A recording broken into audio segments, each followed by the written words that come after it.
ನಿನಾದನ serial ಇವತ್ತಿನ ಸಂಚಿಕೆಯಲ್ಲಿ ಏನೇನೆಲ್ಲ ಆಗುತ್ತೆ ಅಂತ ಹೇಳ್ತೀನಿ ನೋಡಿ. ಇಂದಿನ ಸಂಚಿಕೆಯಲ್ಲಿ ನಾನು ವಿಕ್ರಮ್ ವಿರುದ್ಧ ಕಂಪ್ಲೇಂಟ್ ಕೊಡ್ತೀನಿ ಅಂತ ಉಮಾ ಹೊರಟಿರ್ತಾಳೆ. ಉಮಂಗ್ ಗಂಡ ಇವತ್ತಿನ ಸಂಚಿಕೆಯಲ್ಲಿ ಏನಾಗುತ್ತಪ್ಪ ಅಂದರೆ ನೀನು ವಿಕ್ರಮ್ ವಿರುದ್ಧ ಕಂಪ್ಲೇಂಟ್ ಕೊಡಬೇಕು ಅಂತ ಡಿಸೈಡ್ ಮಾಡಿದ್ಯಾ ಉಮಾ ಅಂತ ಕೇಳ್ತಾರೆ.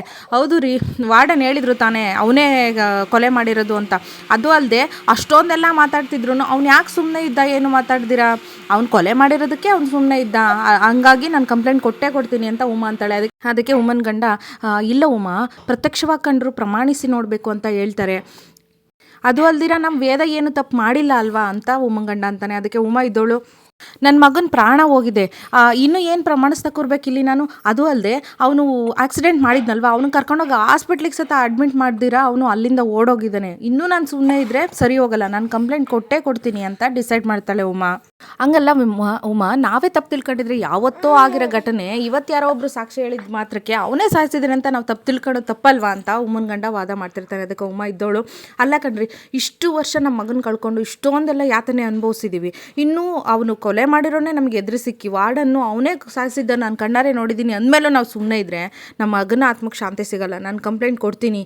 ವೇದ ವಿಕ್ರಮ್ ನೋಡಿದ್ರೆ ಅಷ್ಟೊಂದು ಖುಷಿಯಾಗಿದ್ದಾರೆ. ನಾನು ನೋಡಿದ್ರೆ ನನ್ನ ಮಗನ ಫೋಟೋ ಇಟ್ಕೊಂಡು ಕೊರಗ್ತಾ ಕೂತಿದ್ದೀನಿ.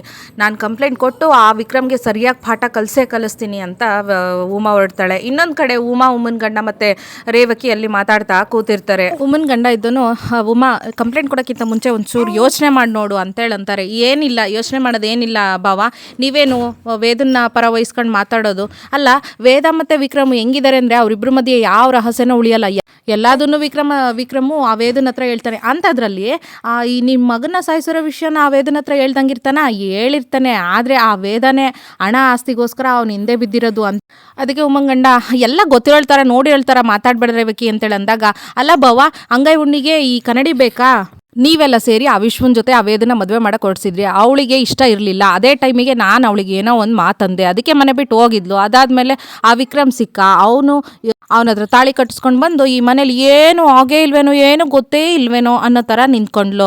ಅವಳಿಗೆ ಆಶ್ರಮ ಸಾಕಾಗಿತ್ತು ಬಾವ, ಇರೋಕ್ಕೊಂದು ಮನೆ ಬೇಕಿತ್ತು, ಆಮೇಲೆ ನಿಮ್ದಾಯ್ತು. ಅವಳಿಗೆ ಆ ವೇದಂಗೆ ನಿಯತ್ತನ್ನೋದೇ ಇಲ್ಲ ಬಾವ ಅಂತ ಪಾಪ ವೇದನ ಬಗ್ಗೆ ಏನೇನೋ ಮಾತಾಡ್ತಾ ಇರ್ತಾಳೆ. ಅಷ್ಟೊತ್ತಿಗೆ ಅಮ್ಮನ ಗಂಡ ಇದ್ದವರು, ಸಾಕು ಸುಮ್ಮನಿರು ರೇವಕಿ, ಏನೋ ಎಲ್ಲ ಗೊತ್ತಿರೋ ಥರ ಮಾತಾಡಬೇಡ, ಏನೋ ನಮ್ಮ ಮಗಳೇ ನಮಗೆ ಶತ್ರು ಅನ್ನೋ ಥರ ಮಾತಾಡ್ತೀಯಲ್ಲ ಅಂತ ಉಮ್ಮಗಂಡ ಅಂದಿದ್ದಕ್ಕೆ ಉಮಾ ಇದ್ದವಳು, ಶತ್ರು ಅಲ್ದಿರ ಇನ್ನೇನು, ಅವಳು ನನ್ನ ಮಗನ ಕೊಂದಿರೋದು. ಅದು ಅಲ್ಲದೆ ಅವಳಿಗೆ ಮೊದಲೇ ಎಲ್ಲ ಗೊತ್ತಿದ್ರೂ ಅವಳು ಸ್ವಾರ್ಥಕ್ಕೆ ಅವನನ್ನು ಮದುವೆ ಆಗಿ ಅವಳು ಖುಷಿಯಾಗಿದ್ದಾಳೆ ಅಷ್ಟೇ. ನೀವಿನ್ನೇನು ಮಾತಾಡಬೇಡಿ ಅಷ್ಟೇ, ನಾಳೆ ನಾವು ಹೋಗಿ ಆ ವಿಕ್ರಮ್ ವಿರುದ್ಧ ಕಂಪ್ಲೇಂಟ್ ಕೊಡ್ತೀವಿ ಅಷ್ಟೇ.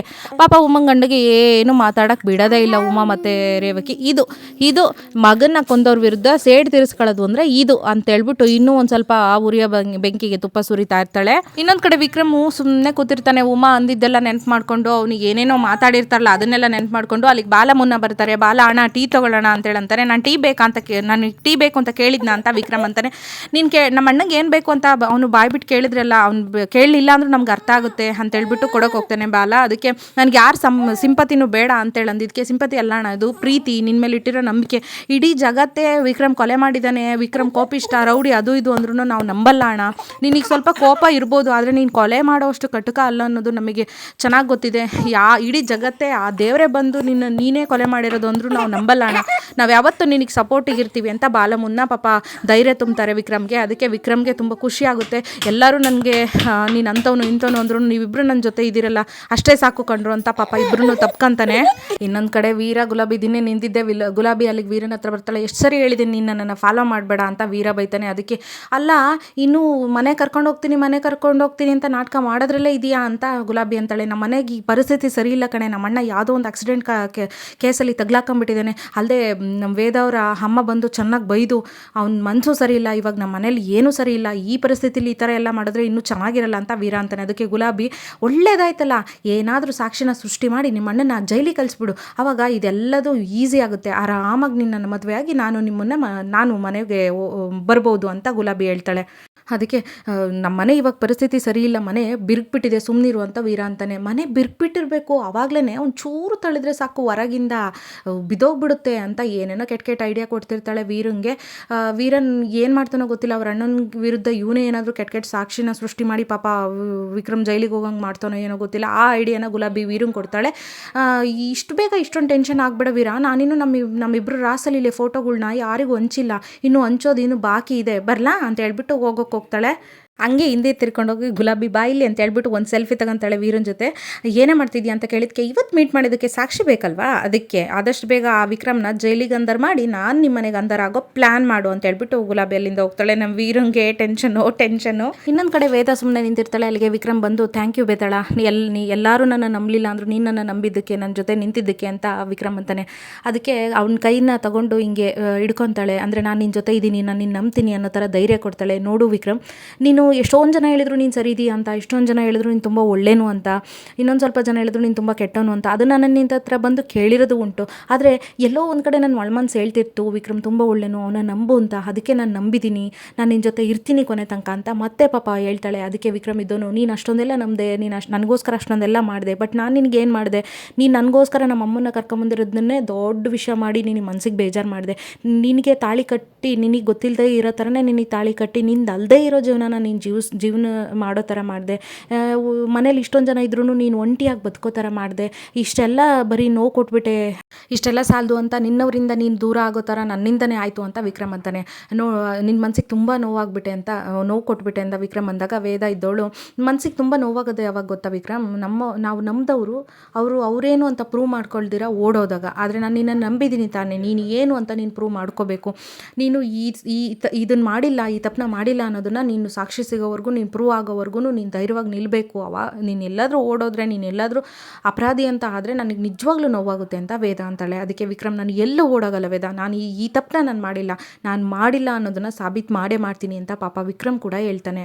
ಇನ್ನೊಂದು ಕಡೆ ಟೀ ಕುಡಿತಾ ಕೂತಿರ್ತಾಳೆ ರೇವಕಿ ಮತ್ತು ಉಮಾ ಬೆಚ್ಚ ಉಂಟು ಟೀ, ಕುಡಿ, ಕಾಫಿ ತುಂಬ ಚೆನ್ನಾಗಿದೆ ಅಂತ ಹೇಳ್ತಾಳೆ. ಅದಕ್ಕೆ ಉಮಾ, ಕಾಫಿ ತಣ್ಣಗಾದರೂ ಪರವಾಗಿಲ್ಲ, ಆದರೆ ನೀನು ಮಾತ್ರ ಈ ವಿಕ್ರಮ್ನ ಈ ಜೈಲಿಗೆ ಹಾಕ್ಸೋ ಸಿಟ್ಟಿದೆಯಲ್ಲ ಅದನ್ನು ಮಾತ್ರ ಕಡಿಮೆ ಮಾಡ್ಕೊಂಡ್ಲೇ ಬೇಡ. ಕಳೆದ ಸಾರಿ ತುಂಬ ತಪ್ಪು ಮಾಡಿಬಿಟ್ವಿ, ನಮ್ಮ ಮಗ ಸತ್ತೋದಾಗ ಅದ್ರ ಬಗ್ಗೆನೇ ಯೋಚನೆ ಮಾಡಿಕೊಂಡು ಇದನ್ನು ಯಾರು ಮಾಡಿದ್ರು ಅನ್ನೋದನ್ನು ಬಿಟ್ಟೇ ಬಿಟ್ವಿ. ಆದರೆ ಈಗ ಹಂಗೆ ಮಾಡೋದು ಬೇಡ ಉಮಾ, ಆ ವಿಕ್ರಮ್ನ ಬಿಡಬೇಡ, ನೀನು ಜೈಲಿಗೆ ಹಾಕ್ಸ್ಲೇಬೇಕು ಅಂತ ಇನ್ನೂ ಉರಿ ಹಚ್ಚಿಸ್ತಾನೆ ಇರ್ತಾಳೆ ಉಮ್ಮಂಗೆ. ಉಮಾ ಬಿಡೋದಾ, ಹೆಚ್ಚು ಕಮ್ಮಿ ಆದರೆ ನಾನೇ ಆ ವಿಕ್ರಮ್ನ ಅವನು ಕೊಳ್ಪಟ್ಟೆ ಹಿಡಿದು ಪೊಲೀಸರಿಗೆ ಕೊಡ್ತೀನಿ ಅಂತ ಉಮಾ ಅಂತಾಳೆ.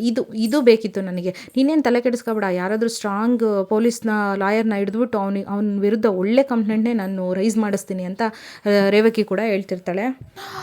ಕೇಸ್ ಸ್ಟ್ರಾಂಗ್ ಆಗಿರಲಿ ಅಂತ ಒಳ್ಳೆ ಲಾಯರ್ನ ಹಿಡಿದಿದ್ದೀನಿ ಅಂತ ರೇವಕಿ ಅಂತೇಳಿ. ಅದಕ್ಕೆ ಉಮಾ, ಅವ್ರನ್ನ ದುಡ್ಡು ಕೊಟ್ಟು ಅವ್ನು ಕೊಂಡ್ಕೊಂಬಿಟ್ರಿ ಅಂತ ಅದಕ್ಕೇ ಮೀಡಿಯಾದವ್ರನ್ನ ಬರೋಕ್ಕೆ ಹೇಳಿದ್ದೀನಿ ನಾಳೆ. ಮೀಡಿಯಾದವರ ಅಂತ ಉಮಾ ಅಂತಾಳೆ. ಉಮಾ, ಯಾಕಂದರೆ ಅವ್ರು ಮೊದಲೇ ಹಣ ಇರೋರು, ಅವ್ರ ಹತ್ರ ಇರೋ ಹಣ ಬಲ ಧನ ಬಲ ಎಲ್ಲ ಉಪಯೋಗಿಸ್ಕೊಂಡು ಅವ್ರು ನಿನ್ನ ಹತ್ರ ಕಂಪ್ಲೇಂಟ್ ವಾಪಸ್ ತಗೊಳ್ಳೋ ಥರ ಮಾಡಿದ್ರೆ ಏನು ಮಾಡ್ತೀಯಾ? ಅದಕ್ಕೆ ಮೀಡಿಯಾದವ್ರಿಗೆಲ್ಲ ವಿಷಯ ತಿಳಿಸ್ಬಿಟ್ರೆ ಅದೇನೂ ನಡೆಯಲ್ಲ, ಅದೇನೇ ತೊಂದರೆ ಬಂದರೂ ನಾನು ಮಾತ್ರ ಅವನು ಬಿಡಲ್ಲ ಅಂತ ಉಮಾ ಡಿಸೈಡ್ ಮಾಡ್ತಾಳೆ. ಅದಕ್ಕೆ ಹಾಗೆ ಮನಸ್ಸಲ್ಲಿ ಈಗ ರೇವಕಿ ವಿಕ್ರಮ್ ಮತ್ತು ವೇದ ಜೀವನಕ್ಕೆ ಬೆಂಕಿ ಹಚ್ಚಿದ್ದಾಯಿತು, ಈಗ ಮೀಡಿಯಾದವ್ರು ಬಂದು ಪೆಟ್ರೋಲ್ ಹಾಕೋದು ಒಂದೇ ಬಾಕಿ ಅಂತ ಮನಸ್ಸಲ್ಲೇ ಅನ್ಕೊಂತಾ ಇರ್ತಾಳೆ.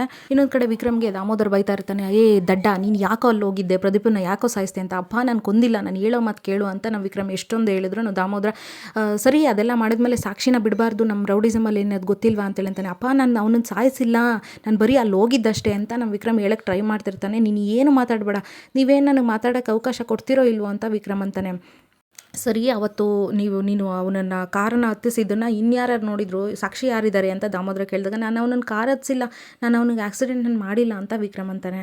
ನಮ್ಮ ಗ್ರಾಚಾರ ಸರಿ ಇಲ್ಲ ಅಂದರೆ ಯಾವ್ಯಾವ ಹಳೆ ಕೇಸ್ಗಳನ್ನೆಲ್ಲ ಓಪನ್ ಮಾಡಿ ನಮ್ಮ ತಲೆಗೆ ಕಟ್ಬಿಡ್ತಾರೆ. ಸದ್ಯಕ್ಕೆ ನೀನೆಲ್ಲೋ ಮನೆಯಿಂದ ಆಚೆ ಹೋಗ್ಬೇಡ, ನಾನು ಅಲ್ದಿರ ನಮ್ಮ ಹತ್ರದ ಪೊಲೀಸ್ ಸ್ಟೇಷನ್ಗೆಲ್ಲ ನಾನು ಇನ್ಫಾರ್ಮ್ ಮಾಡಿದ್ದೀನಿ. ಸೊ ಸದ್ಯಕ್ಕೆ ಅವ್ರು ಯಾರು ನಿನ್ನ ಮೇಲೆ ಆ್ಯಕ್ಷನ್ ತಗೊಳ್ಳಲ್ಲ. ಅಲ್ಲದೆ ಈ ವೇದನ ಅಪ್ಪ ಅಮ್ಮನ ಹಾರಾಟ ಕೂಡ ಏನೂ ನಡೆಯಲ್ಲ. ಆದರೆ ಮನೆಯಿಂದ ಹೊರಗೆ ಹೋಗೋ ಸಾಹಸ ಮಾತ್ರ ಮಾಡಬೇಡ ನೀನು ಅಂತ ದಾಮೋದರ ವಿಕ್ರಮ್ಗೆ ಅಡ್ವೈಸ್ ಮಾಡ್ತಿರ್ತಾನೆ.